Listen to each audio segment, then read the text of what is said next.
Ya, Assalamualaikum warahmatullahi wabarakatuh.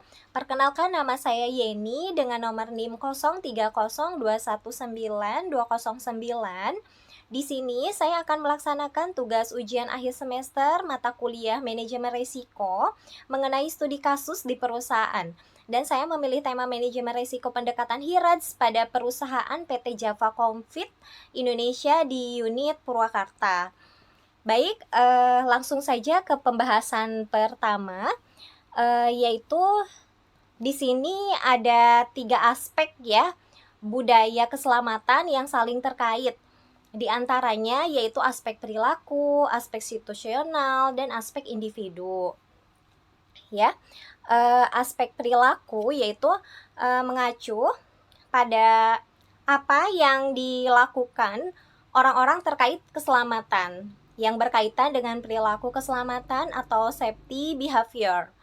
Nah, aspek situasional mengacu kepada apa yang dimiliki organisasi mengenai keselamatan. Aspek individu yaitu mengacu pada apa yang dirasakan tentang keselamatan yang merupakan fenomena psikologis ya dari suatu organisasi karena menekankan pada persepsi pekerja terhadap sistem manajemen keselamatan yang ada di organisasinya. Nah, kecelakaan kerja yaitu menurut Kementerian Ketenagakerjaan yaitu kecelakaan yang terjadi berhubungan dengan pekerjaan, termasuk penyakit yang timbul karena hubungan kerja dan kecelakaan yang terjadi dalam perjalanan menuju tempat kerja atau kembali ke rumah dengan jalur yang biasa dilalui. Nah, salah satu program K3 yang dilaksanakan oleh PT Java Confit Indonesia di unit Purwakarta yaitu adalah HIRADS. Metode HIRADS merupakan salah satu elemen penting untuk mewujudkan tempat kerja yang aman dan nyaman. Penilaian dan pengendalian resiko merupakan bagian dari SMK 3 yang terdiri dari kegiatan identifikasi bahaya atau hazard identification, penilaian resiko atau risk assessment, dan pengendalian risiko atau risk control. Ya, berdasarkan laporan kejadian kecelakaan kerja di PT Java Confit Indonesia unit Purwakarta pada tahun 2017, tercatat sebanyak 1 kasus kecelakaan kerja dari bulan Januari sampai November 2017. Nah, selain itu, tercatat 1 kasus juga kecelakaan kerja pada tahun 2020 yang termasuk dalam kasus kecelakaan kerja kecelakaan kerja ringan begitu. Oleh karena itu masih terjadi kasus kecelakaan kerja, maka manajemen PT Java Confit Indonesia di Purwakarta memiliki komitmen tinggi dan mendukung sepenuhnya terhadap pelaksanaan keselamatan dan kesehatan kerja atau K3. Ya, selanjutnya manajemen risiko, yaitu manajemen ini mengidentifikasi resiko, menilai bobot, dan memprioritaskan resiko-resiko yang ada selain memilih dan menerapkan pemberian tanggapan terhadap resiko dalam rangka mengembangkan praktek manajemen resiko perseorangan, perseroan ya, secara berkala dan berkelanjutan, terus mengembangkan dan meningkatkan kerangka sistem pengelolaan risiko dan struktur pengendalian internal yang komprehensif. Ya, yaitu yang pertama mengidentifikasi hazard. Nah, metode hazard ini digunakan untuk mengetahui tingkat risiko bahaya yang terdapat pada suatu aktivitas atau proses yang terdapat di perusahaan. Melaksanakan identifikasi bahaya pada salah satu aktivitas dalam proses pemindahan bahan baku cair di gudang bahan baku. Pemindahan ya atau penuangan bahan baku cair dari mobil isotank ke dalam beberapa tote tank. Pemindahan bahan baku cair ini dilakukan dengan menggunakan hand pump ya, di mana resiko yang dapat terjadi yaitu kemungkinan yang pertama yaitu tangan terluka atau terkilir saat membuka tutup segel ya, atau drum atau tote tank.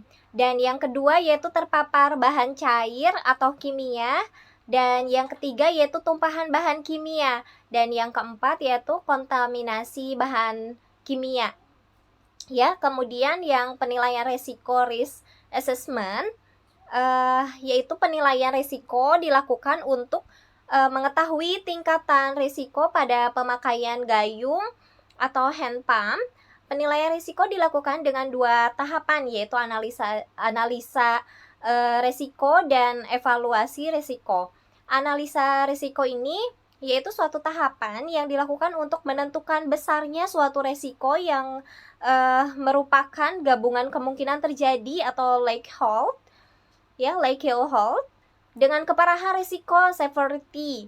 Penilaian risiko dapat dilakukan dengan melihat risk matrix peringkat risiko. Risk matrix yang ini dibuat berdasarkan dengan kesesuaian yang sering digunakan di perusahaan pada skala ukur kemungkinan secara semi kuantitatif sebagai terjadi menjadi 2 kriteria, yaitu kriteria yang dilihat dari lama aktivitas atau lama penggunaan. Kedua kriteria yang dilihat dari riwayat kejadian dengan tingkatan nilai paling rendah 1 dan nilai paling tinggi yaitu 4. Nah, selanjutnya yang ketiga yaitu penentuan pengendalian determining control ya.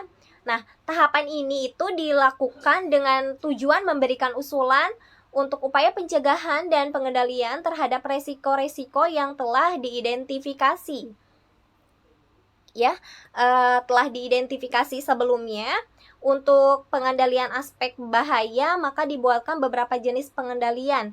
Di antaranya yaitu pengendalian dalam bentuk administratif, yaitu dengan menyediakan suatu sistem kerja yang dapat mengurangi kemungkinan seseorang terpapar bahan kimia. Sistem kerja yang dimaksud yaitu membuat prosedur upaya penanganan paparan bahan kimia. Selanjutnya dengan melakukan pelatihan kerja terkait penanganan paparan bahan kimia agar pekerja paham tentang dampak dari aspek bahaya tersebut terhadap keselamatan dan kerja. Selain itu, upaya lainnya untuk meminimalisir resiko atau dampak dari aspek bahaya tersebut, pekerja diwajibkan memakai APD secara lengkap pada saat pekerjaan sedang berlangsung. Ya.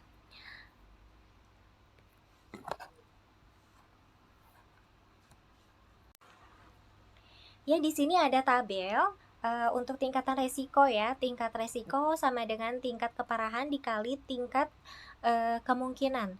Nah, untuk cara pengkaliannya yaitu tingkat konsekuensi ya, yaitu di angka 1 ya dikali 5 tingkat kemungkinan, yaitu sama dengan 5, dan tingkatan resikonya yaitu sedang.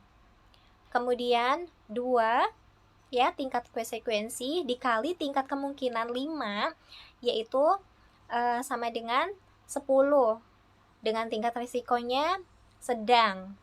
Kemudian 3 tingkat konsekuensi dikali tingkat kemungkinan 5, yaitu sama dengan 15, tingkat resikonya tinggi begitu.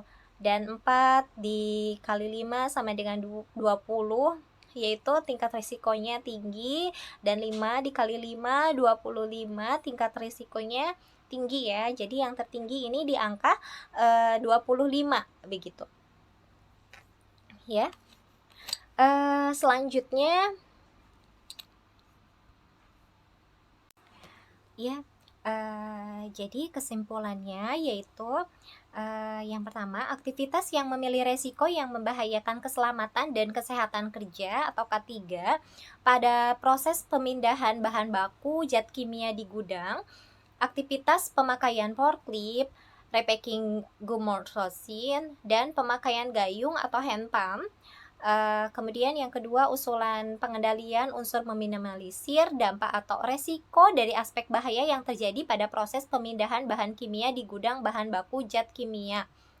yaitu dengan melakukan pembaharuan dokumen HIRADS dan melakukan pelatihan untuk pekerja di gudang bahan baku serta di seluruh departemen lainnya untuk meminimalisir ancaman bahaya. Yang ketiga, yaitu perusahaan dapat melakukan pembaharuan dokumen HIRADS untuk seluruh bagian departemen setidaknya dalam kurun waktu 1 tahun sekali, agar aktivitas beserta aspek bahaya yang ada di lapangan dapat selalu tercatat dan agar bisa selalu diinformasikan kepada para pekerja di seluruh departemen. Dan yang terakhir, ya, yang keempat, yaitu aspek bahaya yang mungkin bisa terjadi di gudang bahan baku zat kimia dapat mengalami perubahan sesuai dengan perkembangan aktivitas yang mengakibatkan akan terjadi penambahan atau pengurangan aspek bahaya dalam suatu aktivitas tertentu. Sekian dari saya. Terima kasih. Wassalamualaikum warahmatullahi wabarakatuh.